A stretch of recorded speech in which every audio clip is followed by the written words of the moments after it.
नमस्कार मित्रों, मैं हूं डॉक्टर सोमेंद्र शुक्ला और आप देख रहे हैं आपका प्रिय channel doctor Somendra astro sciences. जो लोग अभी चैनल पर नए जुड़ रहे हैं उनसे मेरी रिक्वेस्ट है कि वे इस चैनल को सब्सक्राइब कर लें, जिससे ज्योतिष शास्त्र की सबसे सटीक, प्रामाणिक और शास्त्रोक्त जानकारी उन तक मैं पहुंचाता रह सकूं। और बेल आइकन भी दबा दें, जिससे कि जब भी मैं वीडियोस अपलोड करूं वे आप तक सबसे पहले पहुंच सकें। मित्रों, आज हम लोग बात करने वाले हैं वक्री ग्रहों के फल की। वक्री का अर्थ है उल्टा या तिरछा, टेढ़ा मेढ़ा। तो वक्री ग्रह कुंडली में आपने देखे होंगे कि इस कुंडली में 2 ग्रह वक्री हैं, इस कुंडली में 3 ग्रह वक्री हैं, या कोई 1 ग्रह वक्री है। तो जैसे ही वक्री ग्रह की बात आती है, तो यदि आप अपनी कुंडली दिखाते हैं तो जनरली जो एस्ट्रोलॉजर्स हैं, ज्योतिषी हैं, वे जैसे ही आपको बताते हैं तो आपके मन में एक भय व्याप्त हो जाता है वक्री शब्द से, कि उल्टा यानी खराब, यानी हमेशा खराब परिणाम देगा। और ऐसा भय जो है, ये रिस्पॉन्सिबिलिटी एस्ट्रोलॉजर्स की है कि वे इस भय को दूर करें, किंतु बजाय दूर करने के मैंने ऐसे पाया कि जनमानस में और ज़्यादा भय व्याप्त करने का कार्य करते हैं बहुत सारे एस्ट्रोलॉजर्स। कारण क्या है मैं नहीं उस पर टिप्पणी करना चाहूँगा, लेकिन यह स्थिति क्लियर होनी चाहिए और यह वीडियो मैं इसीलिए बना रहा हूँ कि आपको यह समझ में आ सके कि एक्चुअली वक्री ग्रह क्या होता है और उसकी वक्री चाल क्या होती है, कौन से ग्रह वक्री होते हैं, कौन से ग्रह नहीं होते हैं, कौन से ग्रह हमेशा वक्री होते हैं, कौन से ग्रह सामान्य भी चलते हैं और वक्री भी होकर चलते हैं। तो इसको आज हम लोग, मैं आशा करता हूं कि जब यह वीडियो समाप्त होगा तो कुछ उदाहरणों के साथ और सिंपल से कुछ प्रिंसिपल्स के साथ यह बिल्कुल क्लियर हो जाएगा आपको कि वक्री ग्रहों का परिणाम हमेशा खराब नहीं होता, हमेशा अच्छा नहीं होता। जैसे कि और ग्रहों का परिणाम कभी खराब होता है, कभी अच्छा होता है, वैसा ही वक्री ग्रहों का भी परिणाम होता है। किंतु वक्री ग्रहों का परिणाम के पोटेंसी में बहुत ज्यादा, उनके शक्ति में बहुत ज्यादा वृद्धि हो जाती है। तो पहले तो ये समझते हैं कि ग्रहों का वक्री होना एक्चुअली है क्या। तो आप इसे ऐसे समझिए कि जैसे आप एक कार से इस डायरेक्शन में मूव कर रहे हैं और एक दूसरी कार भी इस डायरेक्शन में मूव कर रही है, लेकिन अगर इस कार की स्पीड आपकी कार की स्पीड के कंपैरिजन में कम है, तो जब इसके पास से आप निकलेंगे तो आपको यह कार पीछे जाती हुई प्रतीत होगी। ऐसा लगेगा आपको कि यह कार पीछे जा रही है, जबकि यह कार भी इसी डायरेक्शन में जा रही है और आप भी उसी डायरेक्शन में जा रहे हैं। तो लेकिन अगर इसकी स्पीड आपकी स्पीड के कंपैरिजन में किसी कारणवश कम हो, तो यह कार आपको अपनी कार में बैठकर देखने पर पीछे जाती हुई प्रतीत होगी। जबकि कोई दूसरा व्यक्ति जो किसी और फ्रेम से अगर देख रहा है तो उसे ये दोनों कार एक ही दिशा में जाती हुई लगेंगी, लेकिन आपके लिए यह कार पीछे जाती हुई आपको प्रतीत होगी। तो मूवमेंट एक ही डायरेक्शन में हो रहा है। इसका मतलब यह है कि वक्री ग्रह भी वैसे ही सेम डायरेक्शन में मूव करते हैं, किंतु ऐसा हमें प्रतीत होता है कि वे उल्टी दिशा में कभी कभी चलने लगते हैं। पृथ्वी से देखने पर या पृथ्वी के फ्रेम पर खड़े होकर देखने पर वे उल्टी दिशा में जाता हुआ ऐसा लगता है कि वे उल्टी दिशा में जा रहे हैं, जहां वो एक ही दिशा में रह रहे होते हैं, किंतु ऐसा हमें प्रतीत होता है। पहली चीज। दूसरी चीज, वक्री ग्रहों के परिणामों में पोटेंसी जो है वह ज्यादा क्यों होती है। वह परिणामों में पोटेंसी इसलिए ज्यादा होती है कि किसी एक राशि में जो सामान्यतया ग्रह जिस स्पीड से निकल जाता है, वक्री ग्रह उस राशि में थोड़ा ज्यादा समय गुजारता है। तो इस वजह से, चूंकि उसकी स्पीड कम हो गई होती है, तो वह थोड़ा ज्यादा समय गुजारता है, तो इस वजह से वक्री ग्रहों की पोटेंसी भी ज्यादा हो जाती है। आगे देखते हैं कि कौन कौन से ग्रह सामान्यतया वक्री होते हैं, कौन कौन से नहीं होते हैं। तो सूर्य और चंद्रमा कभी वक्री नहीं होते हैं। यह हमेशा आपको डायरेक्ट ही मिलेंगे, रेट्रोग्रेड नहीं मिलेंगे, एक ही दिशा में जाते हुए दिखेंगे। और कुंडली में राहु और केतु कभी आपको सामान्य नहीं मिलेंगे, ये हमेशा वक्री ही मिलेंगे। इसके अलावा मंगल की बात करें तो मंगल सीधा भी मिल सकता है और वक्री भी, बुध भी सीधे डायरेक्शन में भी मिल सकते हैं और वक्री भी, गुरु भी इसी तरीके से डायरेक्ट और रेट्रोग्रेड, शुक्र भी सामान्य भी और वक्री भी, शनि भी सामान्य और वक्री दोनों तरह की डायरेक्शन में मिल सकते हैं। इनमें से कुछ ग्रह आपकी कुंडली में वक्री हो सकते हैं या ज़्यादा ग्रह वक्री हो सकते हैं। तो अब समझते हैं कि वक्री ग्रह जो है वो कुंडली में क्या हमेशा खराब परिणाम देते हैं या क्या हमेशा अच्छा परिणाम देते हैं। तो इसको जरा समझ लेते हैं कि इस तरह से 4 कंडीशंस केवल बन सकती हैं। पहली स्थिति कि कोई ग्रह आपकी कुंडली में किसी सामान्य जगह पे प्लेस्ड हो, इसका मतलब ना उच्च का हो ना नीच का हो, सामान्य जगह पे प्लेस्ड हो, तो उसका परिणाम यदि वह वक्री है तो कैसा होगा। नंबर 2, यदि कोई ग्रह आपकी कुंडली में उच्च का होकर बैठा है तो उसका परिणाम कैसा होगा। नंबर 3, यदि कोई ग्रह आपकी कुंडली में नीच का होकर बैठा हुआ है तो उसका परिणाम आपको कैसा मिलेगा। और नंबर 4, यदि कोई ग्रह आपकी कुंडली में शायद वक्री ना हो किंतु यदि गोचर में वह वक्री हो रहा है तो उसका परिणाम कैसा मिलेगा, या आपकी कुंडली में भी वक्री और गोचर में भी वक्री हो रहा है तो उसका परिणाम कैसा मिलेगा।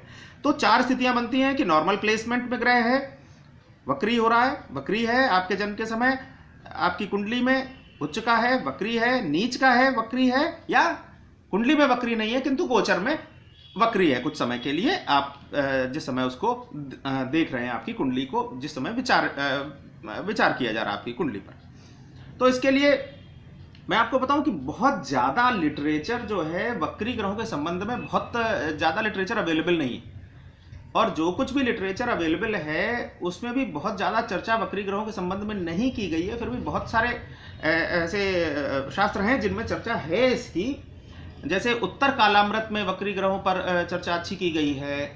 और वक्री ग्रहों के संबंध में एक और बात भी है कि यह जब आप बहुत सारी कुंडलियों का अध्ययन करते हैं जिनमें वक्री ग्रहों की प्लेसमेंट होती है तो उनसे जो आप निष्कर्ष निकालते हैं वह भी इस डिस्कशन का यहाँ पर आधार है, और उनको भी मैंने इस डिस्कशन में शामिल किया है। जो शास्त्र हैं वो तो निश्चित तौर पर उनको लिया ही गया है, और जो एक्सपीरियंस के साथ में वक्री ग्रहों के एनालिसिस जो मैंने की हुई है उसका भी थोड़ा सा अंश मैंने यहाँ इस पे शामिल किया है, जिससे वास्तविक आपको फल पता चल सके कुंडली में कि वक्री ग्रह किस तरह का देते हैं। निश्चित तौर पर शास्त्रों में जो लिखा है उसे काटा ही नहीं जा सकता, उसमें कोई वो अकाट्य हैं, इसमें कोई संदेह नहीं है। किंतु समय के साथ में कई बार एक्सपीरियंस से कुछ और चीज़ें उद्घाटित होती हैं, कुछ और चीज़ें अनावृत होती हैं, तो उनका भी उल्लेख करना आवश्यक हो जाता है, जिससे कि परफेक्ट प्रेडिक्शन, परफेक्ट एनालिसिस किसी कुंडली की 100% तो नहीं कहूँगा लेकिन ज़्यादा से ज़्यादा जो है परफेक्शन की तरफ हो सके।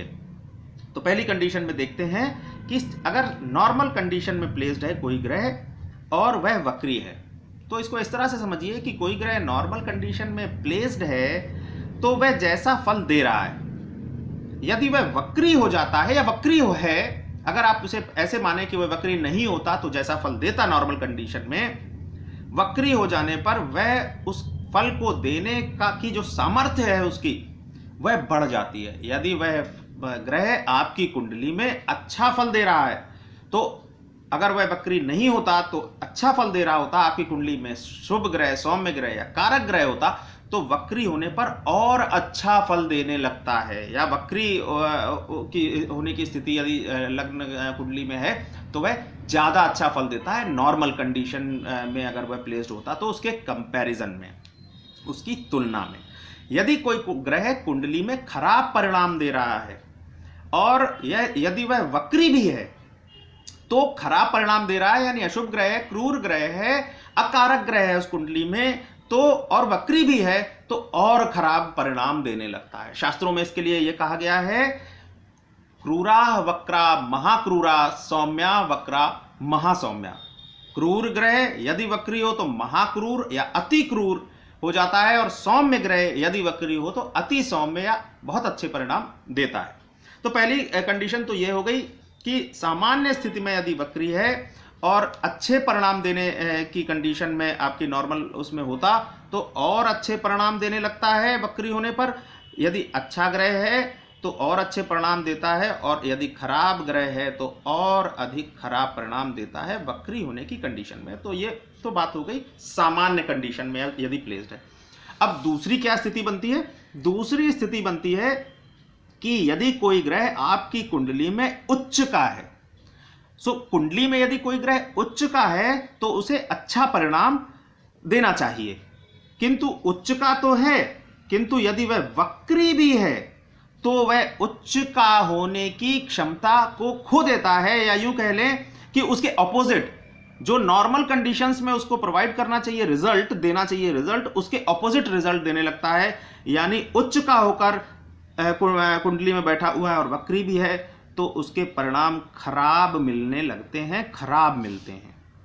यदि कोई ग्रह कुंडली में, तीसरी कंडीशन लेते हैं, नीच का है। यदि नीच का ग्रह है कुंडली में, नीच की स्थिति में बैठा है तो उसे खराब परिणाम देना चाहिए। लेकिन जब आप कुंडली की एनालिसिस करें, जब कुंडली का विवेचन करें तो यह देख लें कि कुंडली में वह नीच का होकर तो बैठा हुआ है लेकिन कहीं वक्री तो नहीं है। क्योंकि यदि कुंडली में नीच का होकर ग्रह बैठा हुआ है तो आप सामान्य एनालिसिस में कह देंगे कि ग्रह खराब परिणाम देगा, किंतु यदि वह वक्री हुआ तो वह अच्छे परिणाम देने लगता है, अच्छा परिणाम देता है और बहुत अच्छा परिणाम देता है। उच्च का ग्रह वक्री होगा तो बहुत खराब परिणाम देगा। इसमें भी कुछ डिस्कशन और करूंगा मैं। और नीच का ग्रह यदि वक्री होगा तो बहुत अच्छे परिणाम देगा। अब बात करते हैं, यदि गोचर में आपकी कुंडली में कोई ग्रह किसी तरह से प्लेस्ड है, वह वक्री है या नहीं है, किंतु यदि गोचर में वह वक्री हो रहा है तो इसके लिए बड़ा सामान्य सा नियम है। और वह नियम यह है कि यदि कोई ग्रह वो कुंडली में जिस तरह के, आपकी जो जन्म कुंडली है, आपकी जो लग्न कुंडली है, उसमें जिस तरह के वह परिणाम दे रहा होता है, वक्री होने पर उन परिणामों में वृद्धि हो जाती है। तो यदि कुंडली में वह अच्छे परिणाम दे रहा है और सामान्य है, किंतु गोचर में यदि वह ग्रह वक्री हो रहा है कुछ समय के लिए, तो वो अच्छे परिणाम कुंडली में चूंकि दे रहा था तो अभी भी वो अच्छे परिणाम देगा, और किंतु उस समय जबकि वह वक्री रहेगा ज्यादा अच्छे परिणाम देगा। और इसका मैंने रीजन बताया कि नॉर्मल कंडीशन में एक नॉर्मल स्पीड से ग्रह किसी राशि को क्रॉस करता है, किंतु वक्री होने पर उस राशि में ज्यादा समय गुजारता है। तो यदि वह खराब परिणाम देने वाला ग्रह होगा तो ज्यादा खराब परिणाम देगा, और अच्छा परिणाम देने वाला ग्रह होगा तो ज्यादा अच्छा परिणाम देगा। तो जो कुछ भी कुंडली में वह ग्रह प्रोवाइड कर रहा है, दे रहा है जिस तरह के परिणाम, गोचर में परिणाम वही देगा, किंतु उसके पोटेंसी में, उसकी ताकत में, उस परिणाम देने की क्षमता में वक्री होने की स्थिति में वृद्धि हो जाएगी। बात करते हैं अब कुछ एग्जाम्पल्स की। ये कुंडली मैंने जो बना रखी है, यह मीन लग्न की कुंडली है, और इस मीन लग्न की कुंडलियों में मैंने इस तरह से 4 ग्रह बना रखे हैं। इन 4 ग्रहों में जरा देखते हैं कि कौन किस स्थिति में कैसा परिणाम देगा, जो हमने ऊपर यहाँ पर डिस्कशन किया उसी के लिए। तो बात करते हैं यदि शनि की, तो शनि इस कुंडली में जो है वह नॉर्मल प्लेसमेंट है, यानी पहले वाली कंडीशन को मैं ले रहा हूँ, नॉर्मल प्लेसमेंट है शनि की, और मीन लग्न की कुंडली है, तो शनि यहाँ पर खराब परिणाम देना चाहिए। और यदि वक्री है तो क्रूरा वक्री, अति क्रूरा, क्रूरा या क्रूरा वक्री महाक्रूरा, तो यहाँ पर जो परिणाम ये खराब दे रहा था, यानी वैवाहिक जीवन को खराब कर रहा था, सप्तम भाव में प्लेस्ड है, तो यह और खराब कर देगा उसको वक्री होने की स्थिति में। तो पहली स्थिति है कि सामान्य कंडीशन में प्लेस्ड है और वक्री है। तो सामान्य कंडीशन में प्लेस्ड है तो जैसे परिणाम दे रहा था, खराब दे रहा था, तो और खराब देगा, क्योंकि अब ज्यादा समय वहां पर रुकेगा उस राशि में, उस भाव में, तो और खराब परिणाम देगा। और यदि यहां पर कोई ग्रह ऐसा होता जो अच्छा परिणाम दे रहा होता, जैसे ये गुरु अगर आप बात करें तो जो कुंडली है आपकी मीन लग्न की कुंडली, यहां पर जो गुरु का प्लेसमेंट है, वैसे तो सामान्य प्लेसमेंट ही गुरु का मीन लग्न की कुंडली में यहाँ पर होगा, लेकिन गुरु चूंकि सौम्य ग्रह है तो गुरु यहाँ पे जैसे भी परिणाम इनको दे रहा है, इस पे केंद्राधिपति दोष लग रहा है। लेकिन अभी हम यहाँ उसकी बात नहीं कर रहे हैं, यहाँ हम बात कर रहे हैं कि यहाँ पे यदि इसके परिणाम अच्छे मिल रहे हैं तो गुरु सौम्य ग्रह होने की वजह से अच्छे परिणाम मिल रहे हैं, वैसे केंद्राधिपति दोष होने की वजह से खराब परिणाम मिलेंगे। तो जो भी परिणाम यहाँ पे दे रहा है, यहाँ पर हम लोग वक्री ग्रह की बात कर रहे हैं, तो उसको समझे, जो भी परिणाम यहाँ दे रहा है उसमें वृद्धि हो जाएगी। बात करते हैं यदि गुरु यहाँ पर, अब देखिए मैंने यहाँ पर बनाया हुआ है गुरु यहाँ पर उच्च का है, क्योंकि यहाँ पर कर्क में गुरु उच्च का होता है, तो यहाँ पर 4 नंबर लिखा हुआ है, कर्क राशि यहाँ पर विद्यमान है और यहाँ पर गुरु उच्च का है। तो उच्च का गुरु है तो अच्छे परिणाम मिलने चाहिए। ये संतान भाव में बैठा हुआ है तो अच्छी संतान और इससे जो है इस व्यक्ति को, इस जातक को होनी चाहिए। किंतु गुरु यहाँ पर उच्च का होकर बैठा है और यदि वक्री है तो इस जातक के संतान सुख में निश्चित तौर पर कमी आ जाएगी। यहाँ पर यह बात एक मैं और स्पष्ट कर दूं कि संतान सुख में कमी आ जाने का अर्थ यह बिल्कुल नहीं है कि इस जातक को संतान की प्राप्ति नहीं होगी।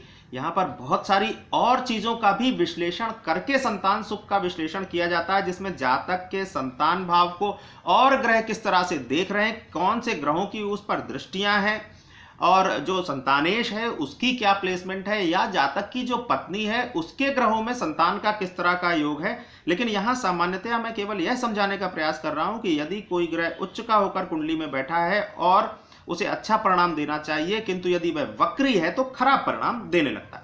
इसी तरीके से यदि यहाँ पर बात करें हम शनि की, तो शनि यहाँ पर मेष में मैंने बना रखा है आपके समझने के लिए। नीच का होता है शनि यहाँ पर, तो इसको खराब परिणाम देने चाहिए, किंतु यहाँ पर नीच का है, शनि है, किंतु यदि वक्री है तो द्वितीय भाव से मिलने वाले परिणाम जो है वह अच्छे परिणाम शनि यहाँ पर प्रदान करने लगेगा। इसी तरीके से एक और एग्जाम्पल यहाँ पे मैंने बनाया हुआ है मेष लग्न की कुंडली का। कई सारे एग्जाम्पल से समझ में शायद थोड़ा अच्छी तरह से आ जाए आपको। मेष लग्न की कुंडली का यहाँ पर भी मैंने यही बना रखा है कि गुरु जो है 4 नंबर में लिखा हुआ है, गुरु उच्च का है, तो गुरु को इसमें अच्छे परिणाम देने चाहिए। यानी जो घर, जमीन, मकान, बंगला, गाड़ी या माता से संबंध, सुख सुविधा की जो भी एमिनिटीज होती हैं उन सब में वृद्धि करनी चाहिए, क्योंकि यहाँ पर यदि गुरु प्लेस्ड है तो उच्च का गुरु है। किंतु यदि गुरु यहाँ पर वक्री है तो जो भी परिणाम इससे मिलने वाले हैं वह परिणाम खराब होंगे। उच्च का होकर वक्री है तो खराब परिणाम देगा। शुक्र जैसे यहाँ पर है, सामान्य प्लेसमेंट है शुक्र की, यहाँ पर सामान्य प्लेसमेंट है तो जैसे इसको नॉर्मल परिणाम मिलने चाहिए, अच्छे परिणाम अगर मिलने चाहिए तो और अच्छे हो जाएंगे, बुरे परिणाम मिलने चाहिए तो और बुरे हो जाएंगे। जैसे ये अगर मेष लग्न की कुंडली है तो शुक्र यहाँ पर अच्छे परिणाम नहीं दे रहा होगा, और अच्छे परिणाम यदि नहीं दे रहा है तो वक्री भी है तो और खराब परिणाम देने लगेगा। मंगल यहाँ पर मैंने बनाया हुआ है जो 10 नंबर लिखा हुआ है, तो मंगल यहाँ पर जो है वह नीच का होता है और मंगल को यहाँ पर खराब परिणाम देने चाहिए। मंगल को इस व्यक्ति के प्रोफेशन को खराब करना चाहिए, किंतु नीच का है और यदि वक्री भी है तो मंगल इस भाव से मिलने वाले परिणामों को अच्छा कर देगा यदि वक्री है।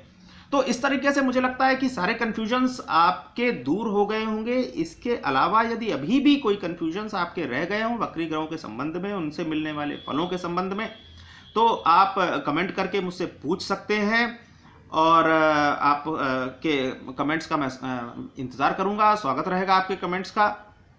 आज का वीडियो आपका कैसा लगा जरूर बताएं। वीडियो देखने के लिए धन्यवाद। नमस्कार।